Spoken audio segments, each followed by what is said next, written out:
नमस्कार, मैं पवन कुमार और आप देख रहे हैं आपका अपना चैनल द गुरु। आप वीडियो को लाइक करने के साथ साथ शेयर ज़रूर करें और आप चैनल को सब्सक्राइब ज़रूर कर लें ताकि आपको नए नए वीडियो मिलते रहें। चलिए प्रारंभ करते हैं आज का वीडियो। आज का हमारा यह टॉपिक कक्षा 12 की राजनीतिक विज्ञान के खंड ब की प्रथम यूनिट से संबंधित है। टॉपिक का नाम है भारत की संघीय व्यवस्था के आधारभूत तत्व, main elements of Indian federal system. सबसे पहले हम देखते हैं संघवाद क्या होता है। सत्ता की शक्तियों के वितरण यानी शक्तियों का बंटवारा, सत्ता की शक्तियों के वितरण तथा स्तरों के आधार पर अपनाई जाने वाली शासन प्रणाली क्या है, संघवाद है। अब हम देखते हैं संघीय शासन के स्वरूप। पहला प्रारूप हमको दिखता है अमेरिका में। इसमें क्या होता है, अनेक संप्रभु राजनीतिक इकाइयों का एक हो जाना।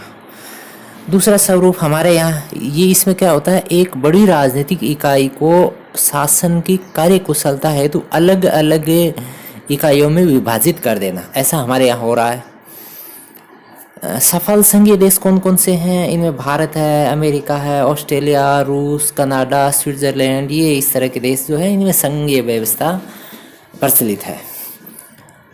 अपने संविधान में क्या लिखा हुआ है, भारतीय संविधान में संघवाद के स्थान पर राज्यों का संघ शब्द का प्रयोग किया। ये बहुत बार परीक्षाओं में आता है कि हमारे संविधान में क्या उल्लेख है। संविधान में भारत को लिखा हुआ राज्यों का संघ है। ये वर्तमान समय में 28 राज्य और 9 केंद्र शासित प्रदेश हैं। पहले राज्य 29 था, अभी जे.एंड.के को जो केंद्र शासित प्रदेश बनाया है तो इस तरह से ये चेंज हो गया है। अभी डाटा ये 28 राज्य और 9 केंद्र शासित प्रदेश आप ध्यान में रखें। अब हम देखते हैं भारतीय संघीय व्यवस्था के प्रमुख तत्व कौन कौन से हैं। पहली बात हम करते हैं शासन शक्तियों का स्पष्ट विभाजन।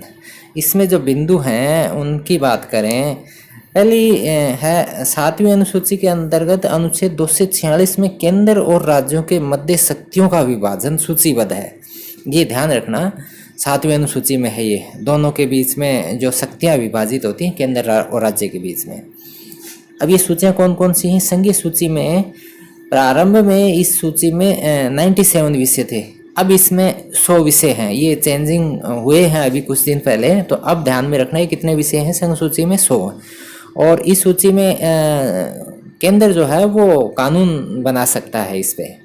राज्य सूची, इसमें प्रारंभ में 66 विषय थे, जो आपकी किताब में भी 66 लिखा हुआ, लेकिन अब इसमें संशोधन हो गया है, इसमें कम हुए हैं और ये कितने रह गए हैं अभी, ये 61 है ये। समवर्ती सूची, इसमें प्रारंभ में 47 विषय थे और अब ये हैं 52 विषय हैं।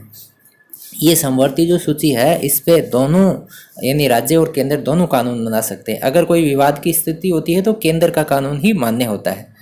इसके अलावा समस्त जो अपशिष्ट यानी जो बची हुई अपशिष्ट शक्तियाँ जो है वो केंद्र के पास सुरक्षित रहती हैं। दूसरा जो बिंदु है वो है निष्पक्ष और स्वतंत्र न्यायपालिका की बात करें। विधि का शासन स्थापित हो, इस हेतु राज्यों में उच्च न्यायालय व सभी के शीर्ष पर सर्वोच्च न्यायालय होता है। ये फेडरल सिस्टम की एक बहुत बड़ी बात है। फिर तीसरी बात है संविधान की सर्वोच्चता। संपूर्ण देश के लिए एक ही संविधान की व्यवस्था की गई, इकाइयों को अलग से संविधान बनाने का अधिकार नहीं है। ऐसा पहले एक राज्य में था, लेकिन अब वहाँ पर भी इस तरह का नहीं। जे.एंड.के में इस तरह का प्रावधान था कि वहाँ का एक अलग संविधान, लेकिन अब वो भी क्लू जो है वो हटा दिया गया है। चौथा बिंदु है एकल नागरिकता का। केवल केंद्र द्वारा ही प्रदत्त नागरिकता यानी भारतीयता ही स्वीकार होती है सभी को। और ये क्यों जरूरी है, भावी विखंडनकारी संभावनाओं को रोकने हेतु ये बहुत जरूरी कदम है, ये जो संविधान में डला हुआ है। पांचवी जो बात है, केंद्रीय व्यवस्थापिका में राज्यों का सदन राज्यसभा। राज्यसभा में क्या होता है, ये सदन संसद का उच्च सदन है ये, और ये राज्य की प्रतिनिधियात्मक संस्था के रूप में स्थापित किया गया है। इसमें जनसंख्या के अनुपात में सदस्य संख्या निर्धारित होती है, यानी राज्यों का प्रतिनिधित्व ये करता है। छठा जो बिंदु है वह है राज्यपाल का पद। यह केंद्र द्वारा नियुक्त होकर राज्य में केंद्र के प्रतिनिधित्व के रूप में कार्य करता है। सातवां जो बिंदु है एकात्मकता का प्रभुत्व है, इसका आगे विस्तृत विवरण भी होगा। भारतीय संघीय व्यवस्था मूल रूप से केंद्रीकृत अर्थात एकात्मक प्रभुत्व वाली व्यवस्था मानी जाती है। देश की एकता व अखंडता को सुरक्षित रखने के लिए केंद्र को मजबूत बनाना सही है। इसमें कुछ प्रावधान हैं जो केंद्र की भूमिका को निर्णायक बनाते हैं, जिसमें संविधान संशोधन है, राज्यों का निर्माण, पुनर्सीमांकन, आपातकालीन शक्तियाँ, आर्थिक अधिकार आदि। ये जो है एकात्मकता के का प्रभुत्व जो है उसको स्पष्ट करते हैं। इसका आगे विस्तृत विवरण भी है। अब हम देखते हैं एकात्मक लक्षण, यूनिटरी फीचर्स। ये जो प्रश्न है 2019 और 2020 दोनों बार परीक्षाओं में, एक बार ये 4 नंबर का आया था, एक बार ये 6 नंबर आया था इस बार। तो बहुत अच्छा प्रश्न है, हर बार रिपीट होता रहा है। संघात्मक व्यवस्था के होते हुए भी भारतीय संविधान को पूर्ण संघीय नहीं माना गया है, क्योंकि भारतीय संविधान में कुछ ऐसे प्रावधान हैं जो एकात्मक होने के प्रमाण हैं। ये कौन कौन से हैं? ये बहुत सारे हैं, इनमें से आप कुछ याद रखें, आधे तो जरूर याद रखें। पहला है एक संविधान। भारत में केंद्र और राज्यों में एक ही संविधान है। पहले J&K अपवाद था, अब ये वहाँ पर भी नहीं है ऐसा। अमेरिका और स्विट्जरलैंड देशों में संघात्मक प्रणाली है तथा वहाँ राज्यों में अलग से संविधान भी होता है। भारत में क्या हम देख पाए हैं कि पूरे देश में एक ही संविधान रहता है। दूसरी जो बात है अवशिष्ट शक्तियाँ, अनुच्छेद 248 के तहत अवशिष्ट शक्तियाँ केंद्र के पास निहित होती हैं। ये वे शक्तियाँ हैं जो तीनों सूचियों से अलग हैं। यह व्यवस्था हमने कहाँ से ली है? कनाडा से ली। ध्यान रखना, अवशिष्ट शक्तियाँ जो हैं, ये जो पॉइंट है हमने कनाडा के संविधान से लिया है। तीसरी जो बात आती है संविधान संशोधन की, इसमें केंद्र की श्रेष्ठता है जो एकात्मकता का प्रमाण है। संविधान की अधिकांश शक्तियां केंद्रीय संसद के पास है, यानी जो इसमें संविधान में संशोधन का मैक्सिमम जो पावर है वो केंद्र ही अपने पास रखता है। कुछ एक ही बिंदु ऐसे हैं जो राज्यों की विधानसभा तक जाते हैं और वहाँ से उसको पास होकर आना होता है, लेकिन ज़्यादातर जो संविधान संशोधन है जो केंद्र की संसद के द्वारा ही संशोधित किए जा सकते हैं। अगली जो बात है शक्तियों का विभाजन। शक्तियों का विभाजन केंद्र के पक्ष में है। संघ सूची में अपेक्षाकृत अधिक विषय हैं, वह ज़्यादा महत्वपूर्ण है। इसमें संघ सूची में कितने विषय हैं? 100 विषय। समवर्ती सूची पर भी केंद्र का अधिकार है। यह शक्ति विभाजन जो है वो केंद्र को और अधिक शक्तिशाली बनाता है, यानी ये शक्तियों का जो विभाजन दिया है उसके अकॉर्डिंग भी केंद्र ज़्यादा पावरफुल है। पांचवी जो बिंदु है आपातकालीन शक्तियाँ। संविधान में अनुच्छेद 352, 356 और 360 के तहत केंद्र को आपातकालीन शक्तियाँ का प्रयोग करने का अधिकार है। यह शक्ति संविधान को एकात्मक बनाती है। इन शक्तियों का हम आगे अन्य अध्याय में विस्तृत विवरण वहाँ पर इनका देख लेंगे कि कौन कौन से अनुच्छेद में ये जो बातें हैं और इनका विस्तार पूर्वक जो वर्णन है, इसमें किन किन विषयों कैसी कैसी बातें हैं, उनको हम वहाँ देख लेंगे। अगला जो बिंदु है राज्यसभा में राज्यों का असमान प्रतिनिधित्व। भारत में राज्यसभा में राज्यों का प्रतिनिधित्व समानता के आधार पर नहीं बल्कि जनसंख्या के आधार पर ये संघात्मक प्रणाली के विरुद्ध, जबकि अमेरिका के संविधान में क्या है, वहाँ पर प्रत्येक राज्य से समान संख्या में सदस्य लिए जाते हैं, जबकि हमारे यहाँ जनसंख्या के आधार पर है ये।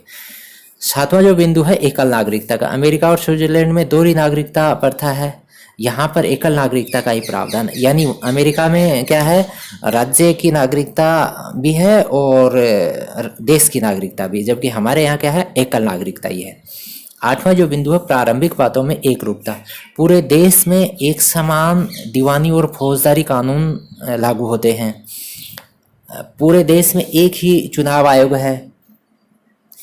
अखिल भारतीय सेवाओं के सदस्य केंद्र और राज्यों में शासन का प्रतिनिधित्व करते हैं। ये जो बात है ये पूरे देश में जो है एक प्रारूप में है, तो इससे भी क्या होता है, ये कुछ एक जो बातें हैं इनसे भी एक रूपता स्थापित होती है।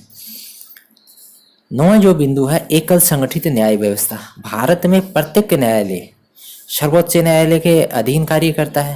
राज्य न्यायालय के न्यायों को सर्वोच्च न्यायालय में ले जाया जा सकता है। छोटे न्यायालयों के निर्णय के विरुद्ध उच्च न्यायालय में अपील की जा सकती है। यानी ये जो कड़ी है ये एक श्रृंखला के रूप में चल रही है। तो न्याय व्यवस्था जो है वो काफ़ी संगठित है। 10वां जो बिंदु है राज्यों को पृथक होने का अधिकार नहीं है। जैसा कि हमने पहले भी देखा था, जो अपना देश है वो क्या है, राज्यों का संघ है। तो इसमें पहली बात क्या कही कही है, राज्य सदैव संघ का हिस्सा रहेंगे। और बाद में इसमें संशोधन भी करके नया बिंदु डाल दिया था। 16वें संविधान संशोधन 1963 के द्वारा राज्य की संघ से अलग होने की मांग को वाक स्वतंत्रता का संरक्षण प्राप्त नहीं होगा। अगर कोई राज्य अलग होने की मांग भी उठाए और ये कहे कि हमारे को फ्रीडम का राइट है, तो वो भी नहीं हो पाएगा। इसमें ऐसा क्लू 16वें संविधान संशोधन के द्वारा डाल दिया गया है। 11वां जो बिंदु है, सीमाओं में परिवर्तन हेतु राज्य की सहमति जरूरी नहीं है। यानी राज्यों की सीमाओं में केंद्र अपनी इच्छा से परिवर्तन कर सकता है।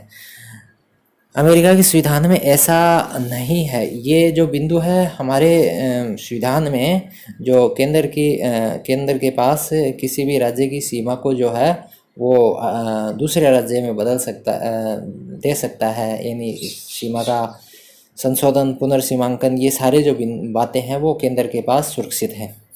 12वां जो बिंदु है, लोक सेवाओं का विभाजन नहीं है। राज्यों में नियुक्त लोक सेवक राज्य और केंद्र दोनों द्वारा निर्मित विधियों के प्रशासन करते हैं। यानी जो कर्मचारी स्टेट के पास काम करता है, मैक्सिमम कर्मचारी तो स्टेट में ही रहेंगे, तो स्टेट के जो कर्मचारी हैं, स्टेट में केंद्र के सेवाओं के, अखिल भारतीय सेवाओं के कर्मचारी भी होते हैं, तो वो राज्य के कानून और केंद्र दोनों के कानूनों को वहाँ पर लगाते हैं। अंतिम जो बात है इस अध्याय की, वो है भारतीय संघवाद की प्रवृत्तियां।